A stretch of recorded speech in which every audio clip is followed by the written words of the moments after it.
with a band called, what are they called? The Sad something? Oh, the Twilight Sad. The Cure with special guest, the Twilight Sad.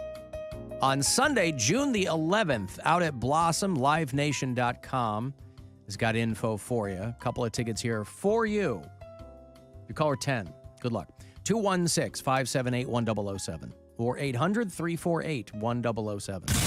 The Alan Cox Show. Podcast anytime on our iHeartRadio app. Ooh, what's a podcast? Like a TV show, but without the pictures. Baby, that's called radio. What you're describing is radio. And live on the radio weekday afternoons. On 100.7 WMMS.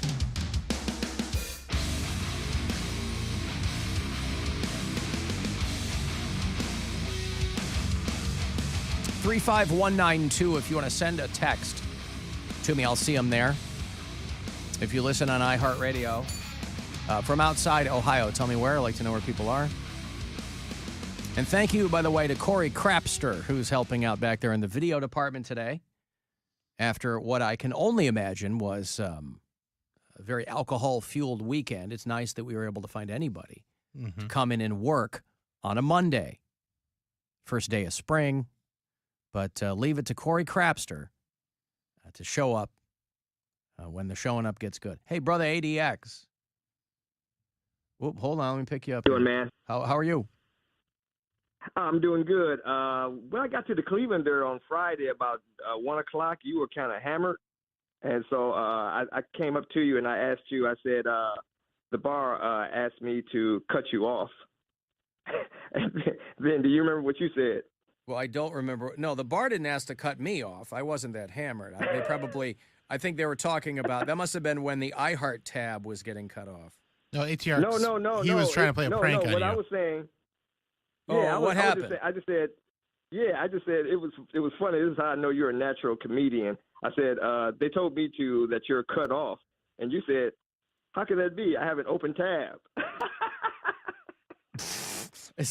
That's how I'm a natural, Bill. I nailed it. Natural. That's right. Yeah. Well, I guess that I wasn't trying to be funny. I was curious where. Hey, but do you still play drums? Well, I haven't for a minute just because I don't have the time to do it. But I am a drummer. Yes. Okay. Good for you. Oh my God. My question was, can you play Tom Sawyer on the drums? Yes, I can.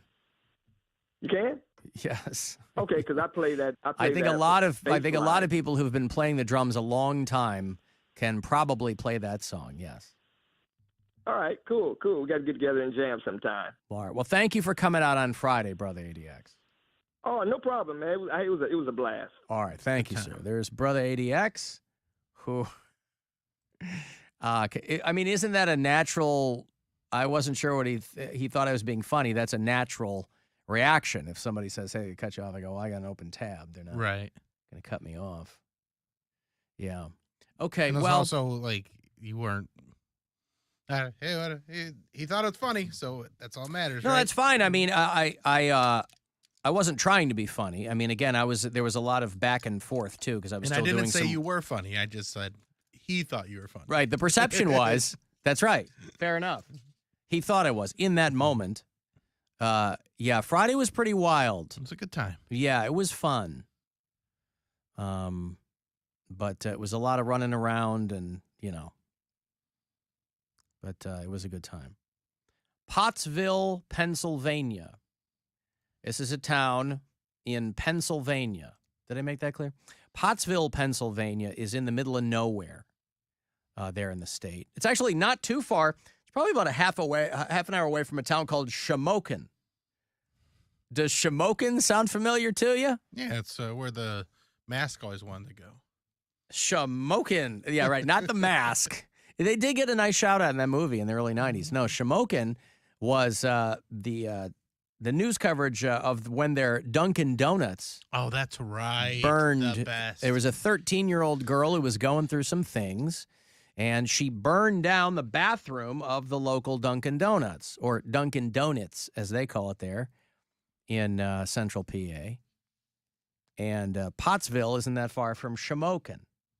People there were crestfallen when they couldn't go to the Dunkin' Donuts anymore. Now I have to rely on myself to go to maybe a Turkey Hill or something where I don't like their donuts. I rather the donuts at Dunkin' Donuts. And I'm kind of dealing with it, but I really miss Dunkin' Donuts. I go there every day. I get a chicken bacon croissant, or I get some coffee, Powerade if I'm dehydrated. I sit there all the time. If I have any legal work that I need to do, I go there. I meet with my attorneys there. I'm gonna miss that place if it don't open up. Yeah, a lot of my friends go in there, get the cold coffee, iced coffee, I guess it's called. Cold coffee. Iced coffee, I guess it's called. I like that middle guy because he thought he was doing a commercial for Dunkin' Donuts. Yeah, I meet my attorney there. If I'm dehydrated. He said attorneys. Yeah. Attorneys. If I have some. If I have legal work. I like it's if I have. Bro, you got lots of legal work. I was like, I don't have just attorney on call bink. Unless you're a paralegal. Anyway, that's Shamokin, but about half an hour away is Pottsville. And for those of you who, I don't know, maybe I always try to put this information out there, and some people will go, well, that might be dangerous to have that information out there. Not for budding embezzlers or whatever. There's a woman named Camille Yoder right there in Pottsville, Pennsylvania. And she's gotten charged with stealing money from a cancer fundraising event. And this was going to happen at the Sunny Rod and Gun Club. And she hosted a pulled pork fundraiser for a person suffering from cancer. If you've ever, whether you suffer from cancer yourself, maybe you're in remission. My father died last summer from a form of cancer. If you've ever known someone to be afflicted by this, you know how much they love pulled pork. In fact, I think that no less than our own Cleveland Clinic has scientists working around the clock to try to figure out what that commonality is. Is there any way that we can reverse engineer cancer sufferers' love of pulled pork into, dare I say it, a cure? So Camille Yoder there in Pottsville was going to be, she put together a pulled pork fundraiser and contacted a chef who had prepared enough for 80 sandwiches. And she was going to... they were going to sell them with coleslaw and a baked potato for $15 each. Listen to that. You get a pulled pork sandwich, coleslaw, and a baked potato, $15 each, and you're helping a cancer patient. That's reasonable. So and a good cause. All kinds of people donated this money, thinking, as you would, that this is going toward the patient. And so the victim's family hit her up to ask about the money that had been raised, and she only gave them $600. There was $780 left over, and her defense, after being charged, was that she blamed it on the rising price of the coleslaw. Oh, coleslaw prices are out of control right now. Yeah, so she's like, look, I had to keep half the money because I underestimated how much coleslaw costs. I mean, couldn't you make your own coleslaw for next to nothing? What is it? Cabbage? What's in coleslaw? You buy those mayo, bags. right? What? Mango? Mayo. What is it, mango? Whether it's a mayonnaise-based one or like a vinegar-based one. Right. You can probably save some money if you go vinegar-based. That's what I'm saying. A little more goes a long way. Either a vinaigrette or a mayonnaise. Okay, well, there you go. We owe the fine people of the Netherlands coleslaw recipes. So cabbage and carrots, it's got to be easy to make. And this lady kept a whole lot of money because she blamed it on the rising price of the coleslaw. So obviously, she didn't do any kind of research into how you'd make it. She just figured, oh, I'll buy pre-mixed. And you know what? That's the other thing, too. I'll tell you something. Nobody wants to work anymore. Nobody wants to work at their side dishes. I don't know what the hell's going on. Everybody just wants their coleslaw handed to them. Oh, you can go buy it in a bag. You dunk in some mayo. You got everything carved up already.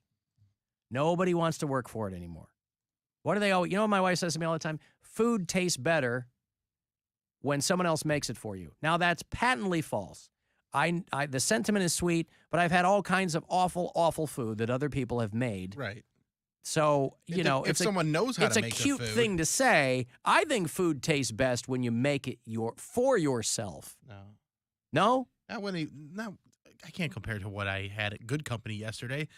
Like, I can make some decent food, but I can't make what they made. All right. They have a whole devotion to it that I don't have. So, yeah, there's going to be some food that people are going to make better than I make. Okay. That's absolute. So, listen. Are you saying you're better at making food than everybody?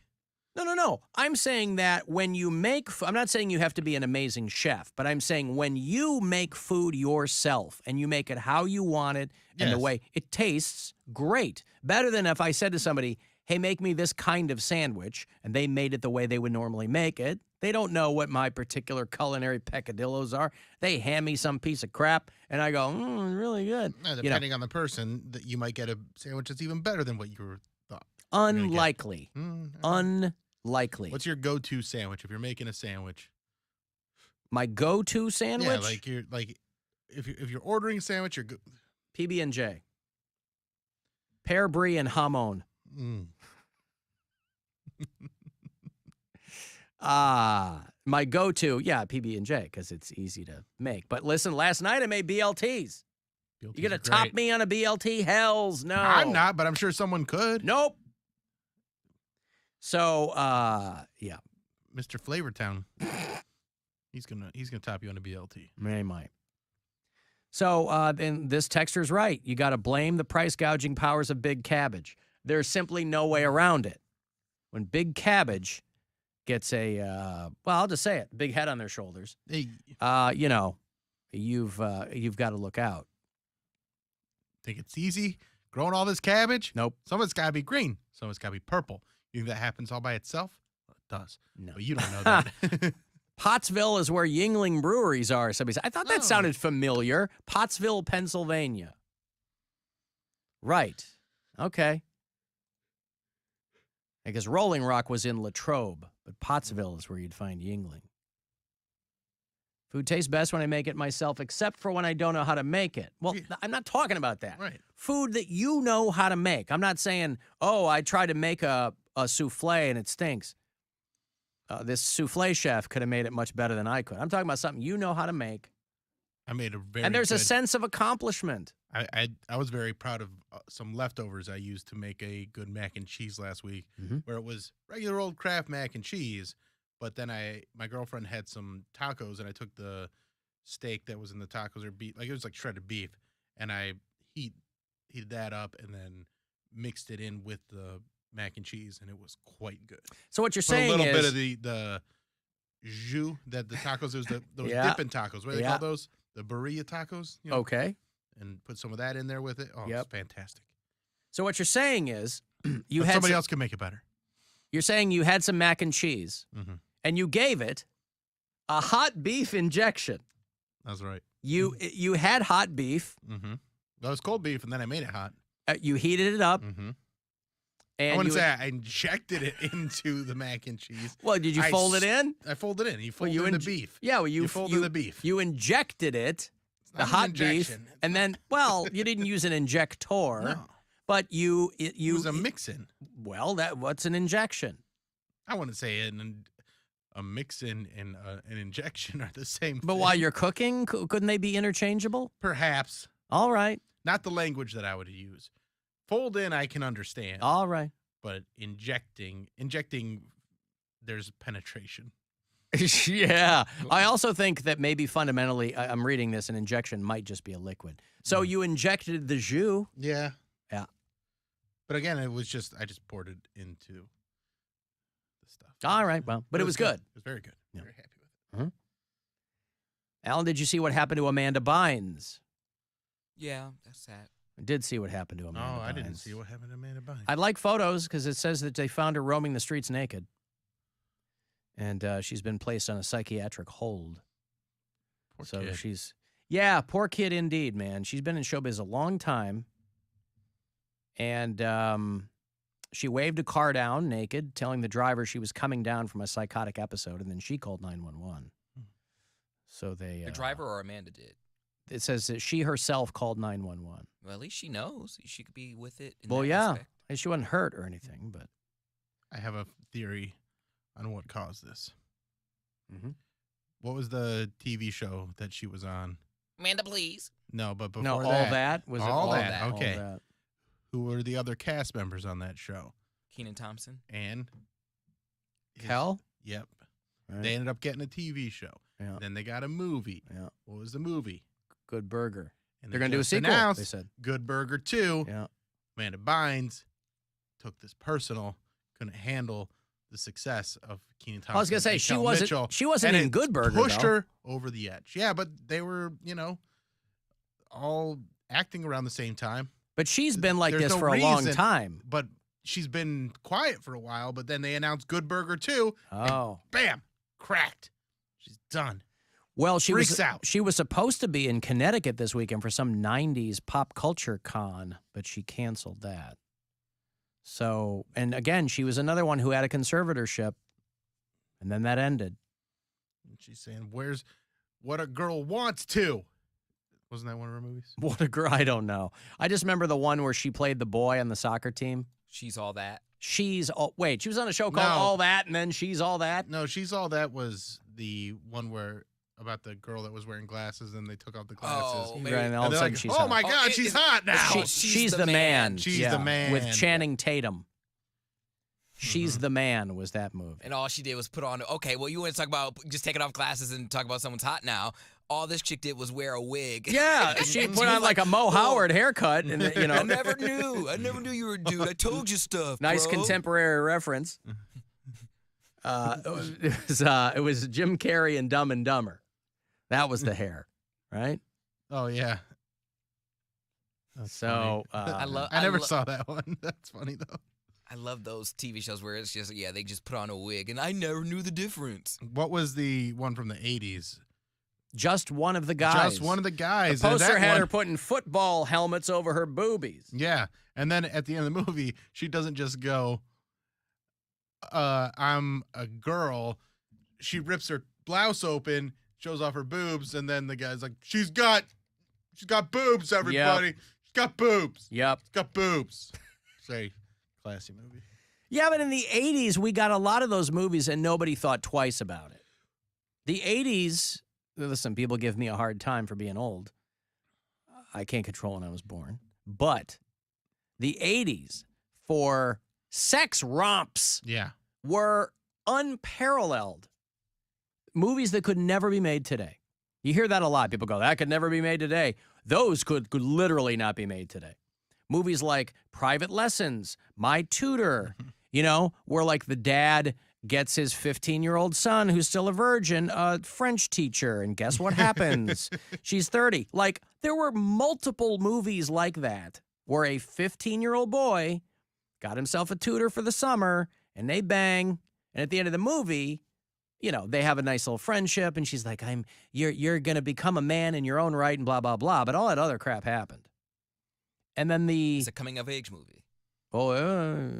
Coming of age. Of other things, too. Yeah. No, but that's what they called it. Now, they're not making coming-of-age movies about a 15-year-old dude and a 30-year-old woman. I mean, she could have been 25 for all I know, but like in the movie, they were like, oh, she's, but they always had to make her French because the thought was, well, they do things differently over there. This isn't that uncommon. That must mean the French feel real good.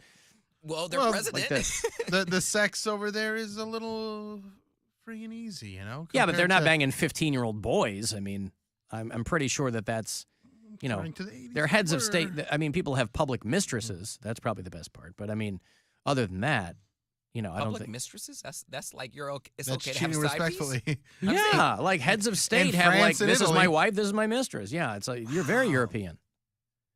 It's not even cheating respectfully because it's not considered cheating. So we had Porky's and we had Zapped. Zapped, yeah. Go online and watch the trailer for Zapped with Scott Baio and Oh, Heather the- Thomas. Revenge of the Nerds. Revenge of the Nerds, yeah. Very sex heavy. Sex heavy, yes. But like the movies where dudes would get special powers and they would just, like any kid would do, you would make it have girls' sweaters fly off. The nerds would just use technology. That's why it ended up being cool to be a nerd, is because you could put a camera on a remote control car and then put it, drive it through the girl's dorm or just completely. Yeah. I mean, you go back to, what's it called? Animal House, too. Just put the ladder up to the window. Yeah. Listen, Revenge of the Nerds actually was able to, it was weird because it happened in the mid-'80s, but it was almost able to predict the results of the 2000 presidential election. We've got Bush. Right. So, listen, there's a lot to be said for pop culture looking into the future. I've got to take a break. I'll have Monsters tickets for you. Want to go see your Cleveland Monsters? Get a little hockey under your belt. They're going to be playing the Hershey Bears. Back to PA we go. But here at home, Sunday, April 2nd, at the Romo Fijo. I guess they'll be playing there during the day, and then the Cavs will be playing there that night. That's how this breaks down. It's Pucks and Paws nights. You can bring your dog. Oh, that's even better.